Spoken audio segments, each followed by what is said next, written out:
Hello friend, welcome back to my YouTube channel mamma baby guide. So friends, I hope आप सबकी pregnancy healthy होगी, smooth होगी। जैसे ही pregnancy की अवस्था शुरू होती है, प्रेगनेंसी की जर्नी शुरू होती है, फर्स्ट ट्राइमेस्टर तो सही रहता है, यानी कि इस वजह से सही रहता है क्योंकि हमारे बॉडी का वेट कम रहता है, हल्का रहता है।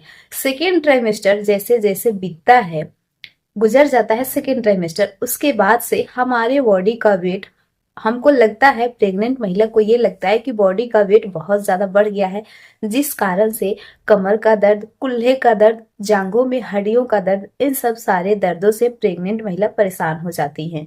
ये मोस्टली प्रेगनेंसी में होती है जिन औरतों को कुल्हे की हड्डी में दर्द, जांघों की हड्डी में दर्द होता है। मुझे भी ये प्रॉब्लम बहुत ज्यादा परेशान किया था क्योंकि फर्स्ट प्रेगनेंसी में बहुत ज्यादा मेरी तरह हर किसी को नॉलेज नहीं होता है, सारी चीजों का नॉलेज तो होता ही नहीं है, इसलिए कोई चीज अनजान भी हो जाती है, कोई नॉलेज अनजान भी रहती है जिसको हम जानते नहीं है पूरे तरीके से।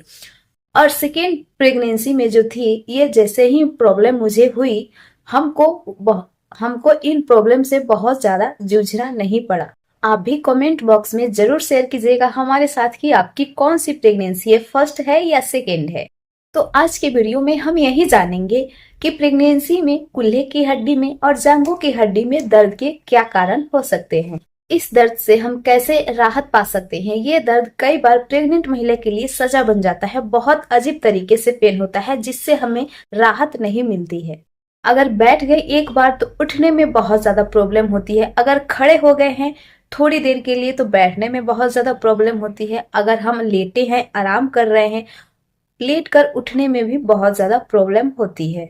तो बने रहिए इस वीडियो में हमारे साथ। कुछ ऐसे इजी कारगर टिप्स इस वीडियो में मैं बताऊंगी जो मैं अपने ऊपर कारगर की हूँ और हुए हैं, तो आपके ऊपर भी आई एम श्योर हो ही सकते हैं। जैसे कि सेकेंड ट्राइमेस्टर से गर्भ में बेबी तेजी से ग्रो करने लगता है, तेजी से बेबी का ग्रोथ होने लगता है, बेबी का वजन बढ़ने लगता है, साथ ही साथ हमारी भी यानी कि प्रेग्नेंट महिला के भी बॉडी का वजन बढ़ने लगता है, वेट बढ़ने लगता है, जिस कारण से हमारे कुल्हों में, हड्डियों में, जांघ के हड्डियों में, कमर में, इन सब सारी जगहों में पेन होने लगता है।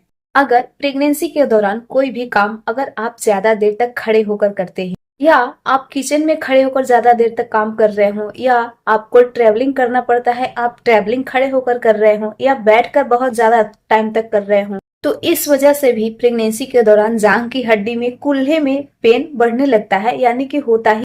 और इस समय यानी कि प्रेगनेंसी के सेकेंड या थर्ड ट्राइमेस्टर में हमें तो पैदल चलने का मन नहीं करता है, लेकिन बहुत सारे लोग ये सजेस्ट करते हैं कि प्रेगनेंसी के दौरान हमें वॉक जरूर करना चाहिए, वॉक पर जरूर निकलना चाहिए। तो वॉकिंग का तरीका अलग होता है और किसी वजह से चलने का तरीका अलग होता है। तो बहुत ज्यादा देर तक हमको अगर पैदल चलना पड़े, उस वजह से भी कमर में दर्द बढ़ सकते हैं, कूल्हे में दर्द बढ़ सकते हैं, जांघ के हड्डियों में पेन बढ़ सकते हैं। तो प्रेगनेंसी के दौरान यानी कि सेकेंड ट्राइमेस्टर आपको खत्म हो जाने के बाद सबसे पहली बात आपको यही ध्यान में रखनी पड़ेगी कि आपको कोई भी काम अगर करना हो, वो एक ही पोजीशन में बहुत ज्यादा देर तक नहीं रहना है, नहीं करना है। यानी कि कोई भी अगर आपको काम करना है, वो खड़े होकर काम होने वाला है, यानी कि किचन में बर्तन साफ करना है, रोटी बनाना है, या और भी कोई काम हो सकते हैं जिसके वजह से आपके प्रेगनेंसी में पेन हो सकते हैं, कमर में पेन हो सकते हैं। तो इन सब कामों को आपको अवॉइड करना चाहिए बहुत ज्यादा देर तक करने में। आप काम हल्के हल्के समय तक कर सकते हैं, यानी कि जो काम हम खड़े होकर करना है उसको बैठकर कर सकते हैं, थोड़ी देर के लिए कर सकते हैं, जितनी देर आपकी बॉडी आपको अलाउ करती है, जितनी देर में आपकी बॉडी आपको परेशान नहीं होने देती है। दूसरी बात यह है कि जैसे कि पहले ही मैंने आपको बताया कि ज्यादा देर तक पैदल चलने से भी कुल्हे में और जांघ की हड्डियों में दर्द हो सकती है। तो इन बातों का भी आपको ख्याल रखना है कि बहुत ज्यादा देर तक लगातार आपको पैदल नहीं चलना है।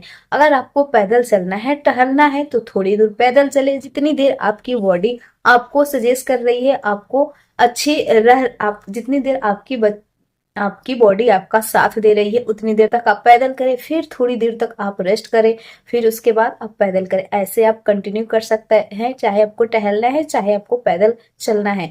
तो इससे आपको बॉडी को रिलैक्स भी मिलेगी, आपको पेन भी महसूस नहीं होगा और आपका काम भी अच्छे तरीके से हो सकता है। अगली बात बहुत इंपॉर्टेंट है, इस पे बहुत ज्यादा ध्यान देनी चाहिए, क्योंकि हम तो ध्यान देते ही हैं, अनजान में ही अगर हमसे इन सब चीजों की गलती हो जाए, वो है आपको कोई भी चीज आपको प्रेगनेंसी अवस्था में, और वो भी आपको थर्ड ट्राइमेस्टर प्रेगनेंसी चल रही हो, तो आपको झुकना नहीं चाहिए। आपको, यदि आप अगर खड़े हैं, आपको खड़े होकर झुकना पड़े तो आप इससे अवॉइड कीजिए, आप इससे दूर हटिए, क्योंकि झुकना प्रेगनेंसी में बहुत ज्यादा प्रॉब्लम क्रिएट कर सकता है। क्योंकि झुकने की वजह से आपके गर्भ पर, शिशु पर, गर्भ में शिशु पर असर हो सकता है, जिसके वजह से आपके कमर में पेन हो सकते हैं, शिशु में बहुत ज्यादा दिक्कत आ सकती है, शिशु में मड़ोरे आ सकती है, और बहुत अनेकों तरह के प्रॉब्लम हो सकते हैं।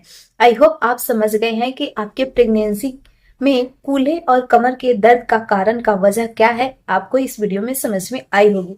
अगर ये वीडियो अच्छी लगी होगी तो लाइक कीजिएगा, चैनल को सब्सक्राइब कीजिएगा। Thank you, thanks for watching my video.